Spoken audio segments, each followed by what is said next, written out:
गिदिर फिसा गारिनि बिगोमाफोरा सांग्रां जानाया मोजांसै नङाब्ला फाइन होनो थियारि जा बेनि सोमोन्दै फोरमायदों क'क्राझारनि डिटिअ धजेन बसुमतारिया।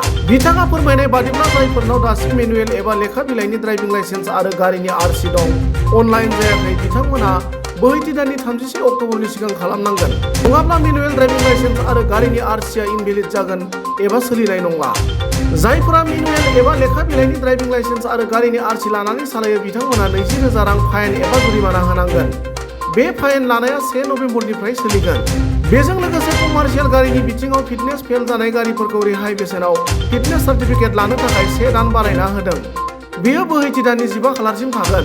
जायफोरा 2022 मायथाइनि 18 जुलाइनि सिगां गारिफोरखौ सोरखारनो एबा सोमोन्दो थानाय बिफाननो फोरमायालासेनो स्क्रेपआव होदों एबा गारिया गाज्रि जानानै गारसोनानै दोनदों नाथाय गारिनि आरसिखौ मावख'आव खान्थि बादियै केन्सेल खालामाखै बिथांमोना फैगौ 31 अक्ट'बरनि गेजेराव 25% रां होनानै आरसिखौ केन्सेल खालामनानै लानांगौ होनना खौरांगिरि मेलनि गेजेरजों फोरमायदों।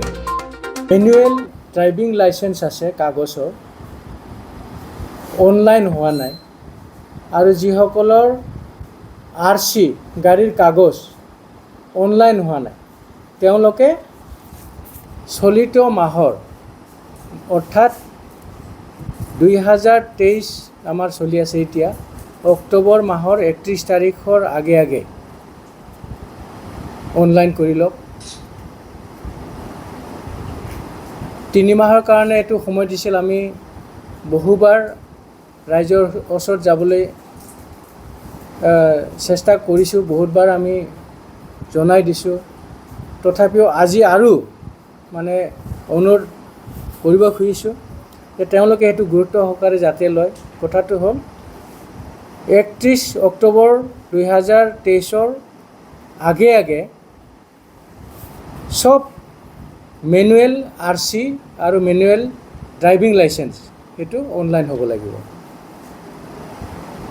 ইয়াৰ অৰ্থ হ'ল 2023 চনৰ 31 মাহৰ অক্টোবৰৰ 31 তাৰিখৰ পাছত সেইবিলাক মেনুৱেল আৰচি আৰু ডিএলবিলাক টোটেলি কেঞ্চেল হ'ব।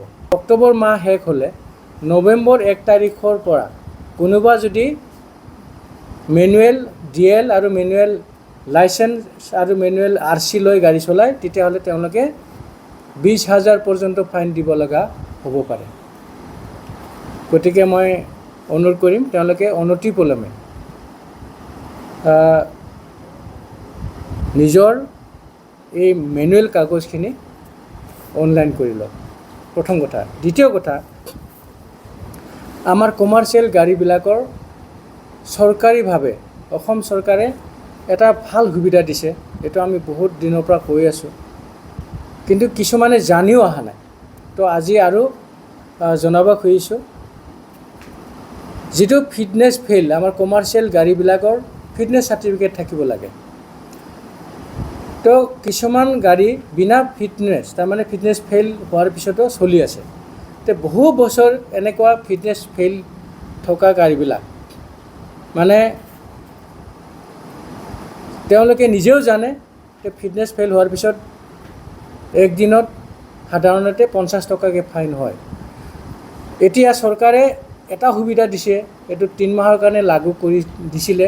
এইটো মানে কি জুলাই মাহৰ 15 তাৰিখৰ পৰা লাগু হৈছিল আৰু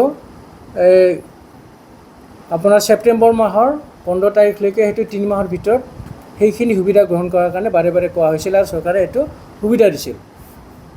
তেওঁ সুবিধাটো কি আছিল? ডাঙৰ ট্ৰাক ডাম্পাৰ সেইবিলাক 50 টকাৰ ঠাইত 25 টকা দিব লাগে আৰু ইয়াৰ পিছৰ যিবিলাক mini bus pickup van mini truck সেইবিলাক 50 টকাৰ ঠাইত 20 টকা দিব লাগে আৰু ট্ৰেক্টৰবিলাকে 50 টকাৰ ঠাইত 15 টকা দিব লাগে আৰু ইয়াৰ তলত যিবিলাক সৰু গাড়ী আমাৰ 3 চকীয়া আমাৰ ই ৰিক্সা যাক আমি ট'টো বুলি কওঁ আৰু টেম্পো গাড়ী যিবিলাক অটো ৰিক্সা 3 চকীয়া সেইবিলাক 50 টকাৰ ঠাইত মাত্ৰ 10 টকা দিলে হয়। আচ্ছা, এইটো ছেপ্টেম্বৰ মাহৰ 15 তাৰিখে শেষ হৈছিলে কিন্তু চৰকাৰে সেইটো আৰু এমাহ বঢ়াই দিছে। এইটো আমি বাৰে বাৰে কৈছিলোঁ আৰু আজি এবাৰ ক'ম। এক মাহ বঢ়াই দিয়াৰ অৰ্থটো হ'ল ছেপ্টেম্বৰ মাহৰ 15 তাৰিখৰ পৰা অক্টোবৰ মাহৰ 15 তাৰিখলৈকে সেইটো বাহাল আছে। আজি অক্টোবৰ মাহৰ 9 তাৰিখ হয়, গতিকে আমাৰ হাতত খুব কম সময় আছে, 6 দিন মাত্ৰ আছে। এই 6 দিনৰ ভিতৰত তেওঁলোকে এই যিটো কম মানে ৰেহাই মূল্যত যিটো ফিটনেছ চাৰ্টিফিকেট কৰাৰ যিটো সুবিধা, সেই সুবিধাটো গ্ৰহণ কৰাৰ কাৰণে মই অনুৰোধ কৰিলোঁ অন্তৰৰ পৰা, যাতে তেওঁলোকে সেই সুবিধাটো গ্ৰহণ কৰে। এইবিলাকে 2022 চনৰ জুলাই মাহৰ 18 তাৰিখৰ আগত চৰকাৰক নোকোৱাকৈ, চৰকাৰক অফিচক নজনোৱাকৈ যদি কোনোবা গাড়ীটো স্ক্ৰেপত দিছে, মানে ভাঙাচোৰাত দিছে বা ভাঙি গৈছে, অথচ তেওঁলোকৰ RC টো অফিচত নিয়মমতে কেঞ্চেল হোৱা নাই, তেওঁলোকে চৰকাৰী এটা সুবিধাৰ গণ্ডিত থাকি, সুবিধাটো কি যে তেওঁলোকে আচলতে গাড়ীটো স্ক্ৰেপত দিয়াৰ পিছতো, ভাঙাচোৰাত দিয়াৰ পিছতো ইয়াতে RC কেঞ্চেল কৰা নাই। ইয়াৰ অৰ্থ হ'ল অফিচৰ হিচাপত তেওঁলোকৰ নামত গাড়ী এতিয়াও চলি আছে।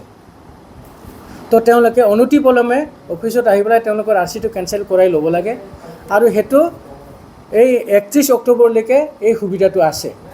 তেওঁলোকে অফিচত আহি যদি নিজৰ RC টো কেঞ্চেল কৰাই ল'ব খোজে, তেতিয়াহ'লে তাতো চৰকাৰে খুব ডাঙৰ এটা সুবিধা দিছে। সুবিধাটো কি, এই গাড়ীৰ আৰম্ভণিৰ পৰা সেই যিমান বছৰে হওক লাগে,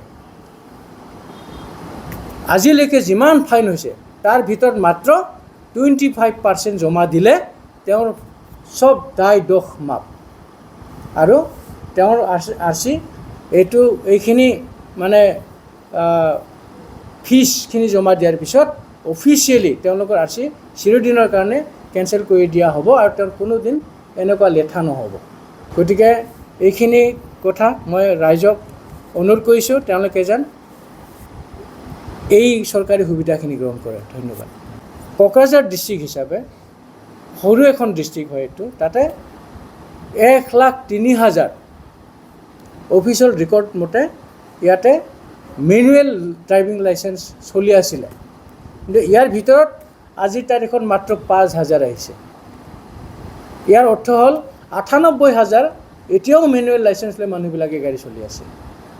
আচ্ছা, সেইটো হ'ল লাইচেঞ্চৰ কথা। এতিয়া RCৰ কথাটো আহক। RCটো কি হ'ল, আমাৰ কোকৰাঝাৰ ডিষ্ট্ৰিক্টত 35,500 এনেকুৱা RC মেনুৱেলি, মানে কাগজৰ RC লৈ তেওঁলোকে চলাই আছে। তাৰ ভিতৰত যোৱাকালিলৈকে আমাৰ ইয়াতে 1908টা 1908 নাম্বাৰছ মানে তেওঁলোকে অনলাইন কৰি ল'লে। আহি আছে পাব্লিকসকলে, খুব মই তেওঁলোকক ধন্যবাদ জনাম যিসকলে আহিছে, কিন্তু যিসকলে অহা নাই তেওঁলোকে অনতিপলমে এইটো কৰি ল'ব লাগে, নহ'লে মই অলপ আগত কোৱা নিচিনা 1 নৱেম্বৰৰ পৰা মেনুৱেল RC, মেনুৱেল লাইচেঞ্চ যদি গাড়ী লৈ চলায়, গাড়ী লৈ ওলায়, সেইটো যদি ধৰাত পৰে চেকিঙত, এইটো 20,000লৈকে ফাইন হ'ব পাৰে।